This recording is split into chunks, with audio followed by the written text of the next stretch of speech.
ایام ماہ رجب کے ہیں، اور ماہ رجب میں کئی ایسے ایام ہیں کہ جو اپنی فضیلت کے قائل ہیں۔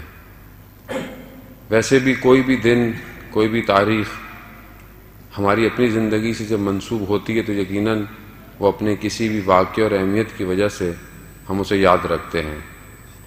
انسان مادی ہے، انسان محدود ہے، خود دنیا بہت محدود ہے، لیکن اس محدود اور اس لمیٹڈ چیز کے اندر پروردگار نے کچھ ایام ایسے رکھے ہیں کہ جس میں اگر ہم کچھ کام کریں تو ہم اس لامحدود زندگی میں خوشحال رہ سکتے ہیں، جس میں ماہ رجب ایک ایسا ایام ہے۔ خداوند متعال کے نزدیک زمانہ کوئی اتنا مہم ظاہراً نہیں ہے کہ خداوند متعال گئے یہ ہمارے لیے 24 گھنٹے، ہفتہ، پھر مہینہ، پھر سال، لیکن انہی ایام کے اندر کہ جو مادی دنیا ہے جس میں سورج گھوم رہا ہے اور ہمارے لیے ایک زمانہ تعین کر رہا ہے، اسی مادی، اسی محدود کے اندر پروردگار جب کسی ایام کو اپنے آپ سے منسوب کر دیتا ہے تو اس کے اندر برکت ڈال دیتا ہے۔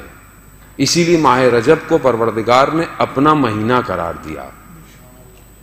اب اگر ہم اس سے فائدہ نہیں اٹھائیں گے تو یقیناً ہم باقی چیزوں کی طرح اگر ہم دنیا سے گزر گئے تو روز قیامت حسرت کھائیں گے کہ یہ ایام گزر گئے اور ہم نے اپنی زندگی میں ان کو اہمیت نہیں دی۔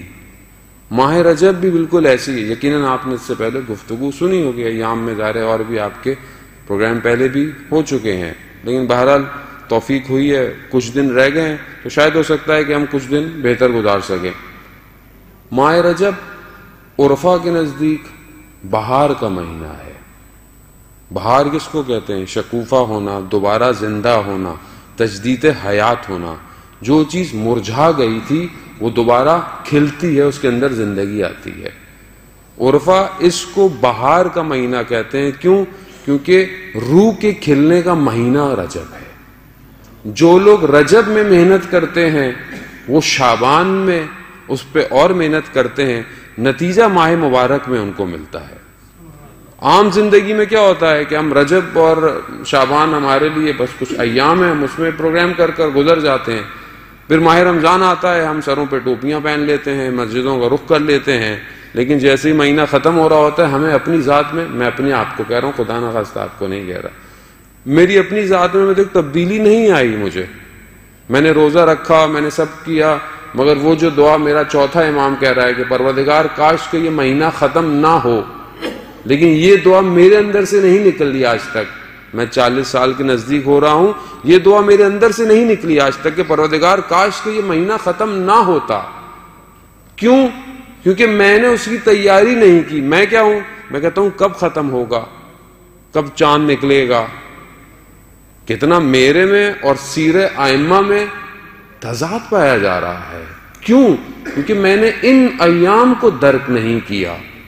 میں اگر ان ایام کو درک کرتا تو پھر ماہ رمضان میں پھل لے کر خداوند متعال کی بارگاہ میں موجود ہوتا۔